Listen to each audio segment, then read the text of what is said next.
Hello, welcome to an ALEF adult education group.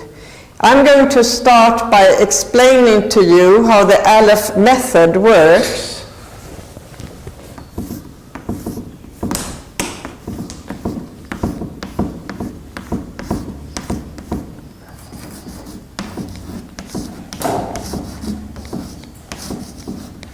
The ALEF method is a method for adult education for people who have never been to school or who have only done 1 or 2 or 3 years of school and who need to learn to read and write. In an ALEF course, people meet together in a group, and we call this group empowerment groups.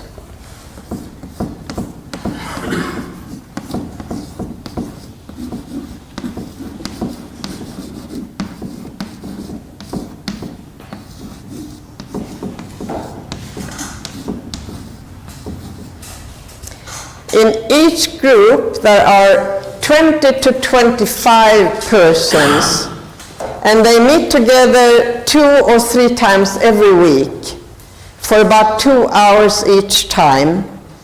Each group has a trained facilitator who leads them through the lesson, and they meet for about 6 months, and during that time they learn 41 lessons in the Afan Oromo Level 1 course.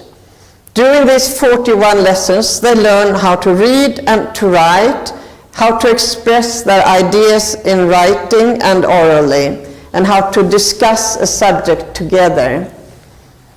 Now, each time they meet, they work through one lesson in the lesson plan. So out of these 41 lessons, they work through one lesson each time they meet.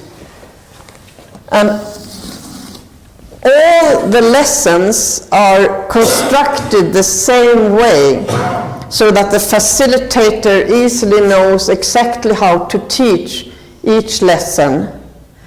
And each lesson has 7 different steps. And I'm going to explain those steps to you now. But before step 1, we have something that we call step 0. This is something which takes place before the real lesson starts. In step 0, the facilitator gives pieces of chalk to several participants. These participants all come to the blackboard, and on the blackboard they start writing the letters they have learned in previous lessons. So in lesson 2 they have learned 1 new letter, so they write just that 1 letter. In lesson 2 they have learned 2 letters, and so on. So they write these letters on the blackboard and pronounce the sound of the letter when they write them. So this is what we call the revision or review. Let's call it review. After they've done that, we start with the real lesson. Step 1 of the lesson, the facilitator writes a text on the blackboard. It's a text about a life situation that the participants can recognize. It talks about some people, and something happens to these people, and there is a challenge which people can identify with, described in this text. Now, of course, at the beginning of the course, they don't know how to read this. They just watch the facilitator write. So after the facilitator has written this text, we call it a theme text.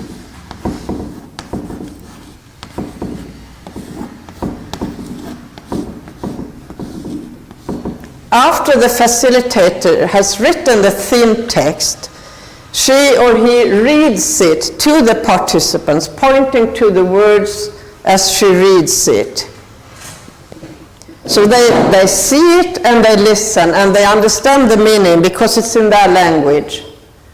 Then they read it together. So the facilitator reads 1 word and they repeat the word. The facilitator reads another word, they repeat that word. and so on. So they read the theme text several times together until everybody has a feel for what it says, and they keep looking at the words. And as they learn more and more and more, they will also be able to read more and more and more. When the theme text has been understood by all the participants, we go to the next step.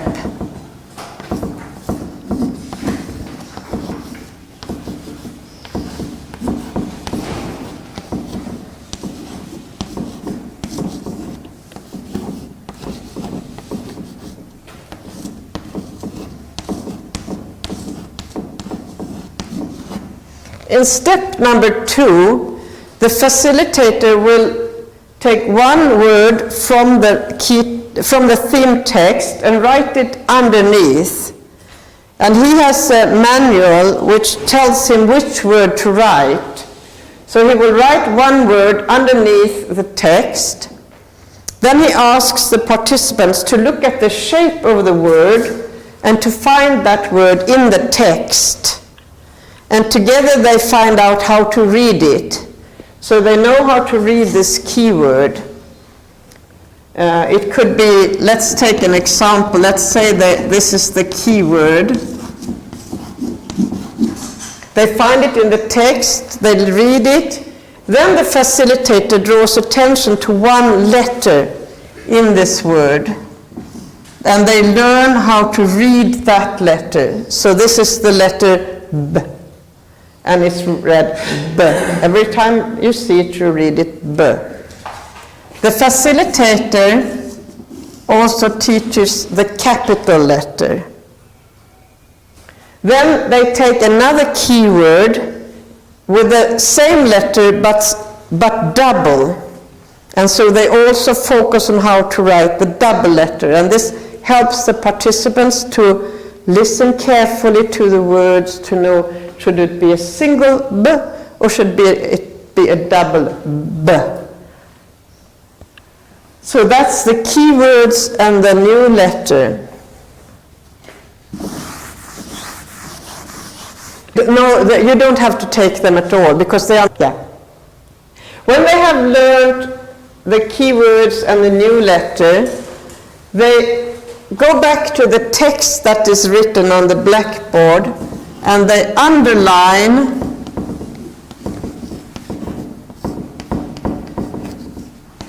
the new letter. Wherever they find the new letter in the theme text, they go and underline it. After that, they also underline all the other letters they have already learned in previous lessons. So we're going to see a film later on with a model lesson, and you will see how they underline all the letters they have already learned. And after they've done that, they reread the text again with all the underlining there.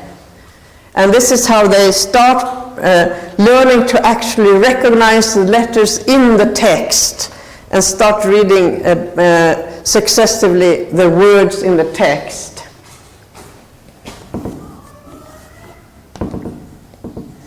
Now we come to step number 3.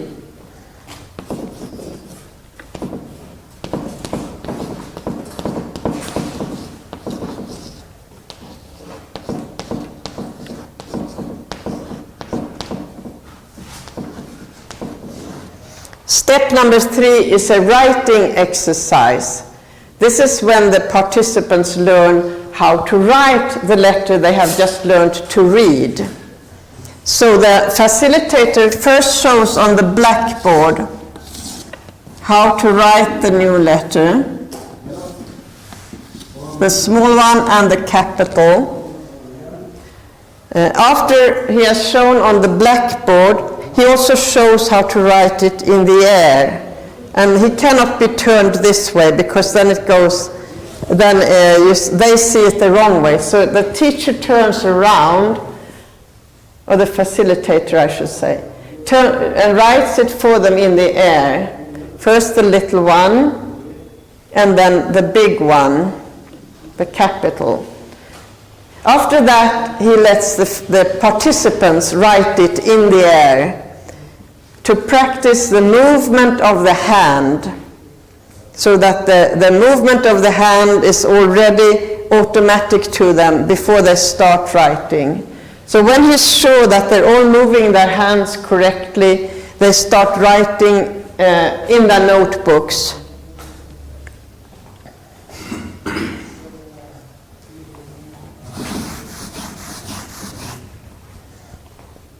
When they have learned 10 or 11 or 12 lessons, they will also start writing words. So they not only write the new letter, they also write words with letters they already know. And towards the end of the course, they learn to write complete sentences. So at the end of the 41 lessons, the participants can write a sentence that they have in their heads, a thought that they have in their heads, they can write it on paper.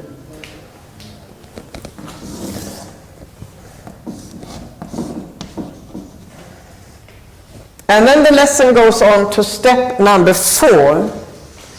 And this is one of the most important steps in the lesson. It's the discussion.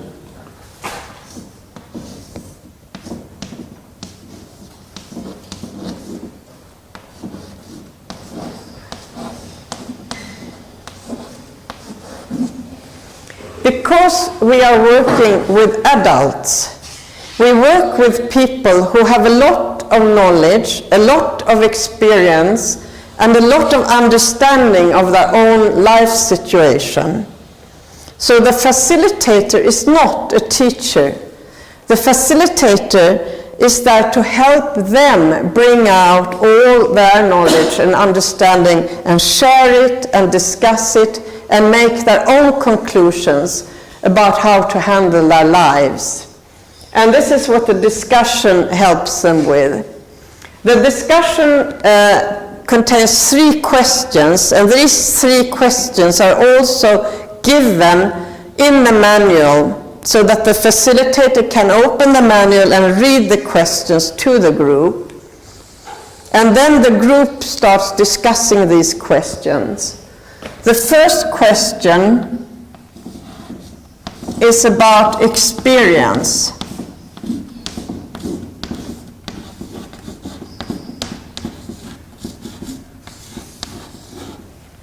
So maybe the text was about a bridge that has been damaged and people cannot get across the river. Then the first question will be, what is your experience? Do you, near your village, do you have bridges that break sometimes? Or maybe the text is about a sick child.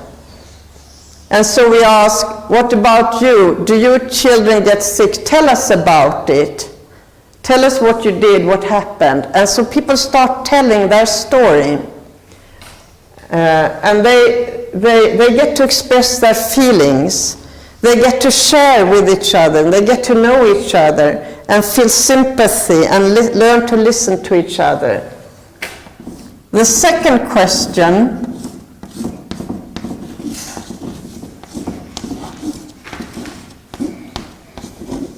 is analysis. Here we ask them, why is it like this? Why do these things happen?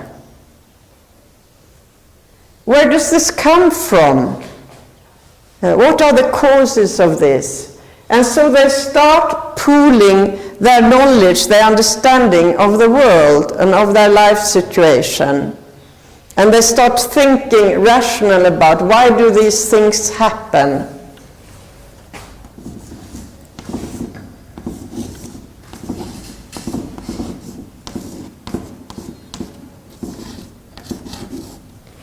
The third question is a very practical question. It's about, what do we do about this then? How do we handle this situation?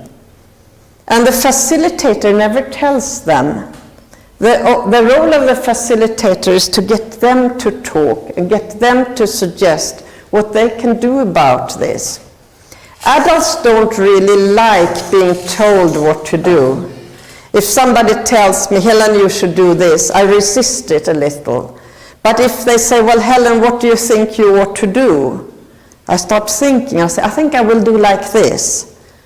And because I said it, I will go and do it. And that's what happens here in the empowerment group. They find solutions together and they actually go and they do it. And we see people changing their lives, sometimes as individuals, sometimes as whole groups. So that is step number 4.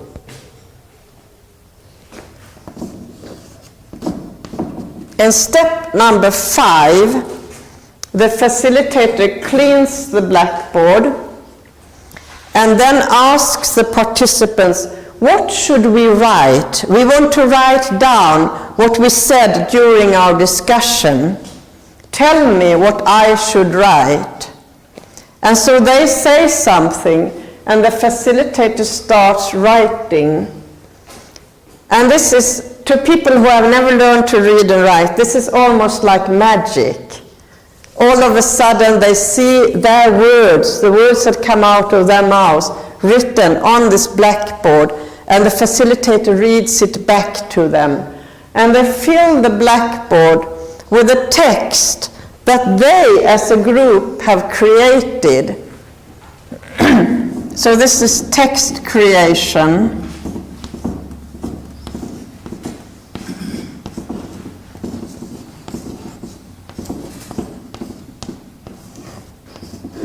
And the facilitator just works like a secretary. He writes, he reads it back to them. He writes, he reads it back to them. He doesn't tell them, oh, we couldn't write like that. He just writes what they tell him. When the text is finished and the facilitator has read it all to them and they're happy with it, they underline all the letters that they have already learned in this text.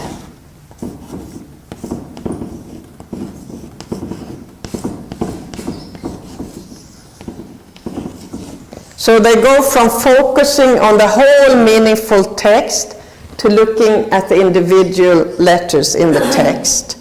Then they read it again, and they read it together 4 or 5 times. Now at the beginning they don't know how to read. So what they do is they look at the word, they hear the facilitator say the word, and they just repeat it after the facilitator. But every new lesson, they have underlined one more letter. And in lesson 11, they have underlined 10 different letters, and these are the most frequent letters in the language, so lots is underlined. In lesson 20, they underline more than 90% of the letters, and this is where most of them have started to actually read. In lesson 41, everybody can read all the letters, and so they read the whole text. So they underline and they practice reading.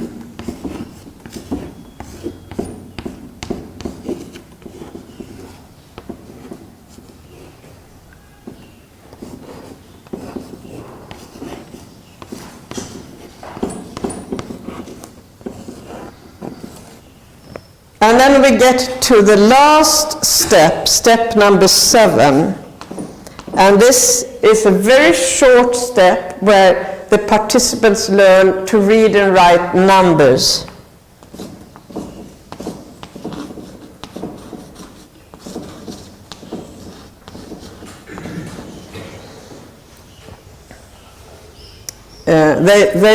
In this level course, they do not do mathematics. The mathematics is in the second levels. So after they finish the 41 lessons in level 1, there will be a second level when they will learn mathematics. But in this first level, they just learn to read and write the numbers up to about 600. So these are the 7 steps of an ALEF lesson. You start with reviewing the letters, then the facilitator writes a text, the theme text, and reads it to the participants. The facilitator shows the keywords and teaches the new letter. They underline the new letter in the text and the other letters they've already learned, and again read the text. Then they learn how to write the new letter. They also write words and sentences. After that, they do the discussion, where they talk freely about their experiences, about how to analyze their life situation, and about possible solutions. They then create a text together on the blackboard. They underline all the letters they've already learned in that text that they themselves have dictated, and they, together with the facilitator, practice reading the text. And finally, they do a few minutes of learning numbers. Thank you.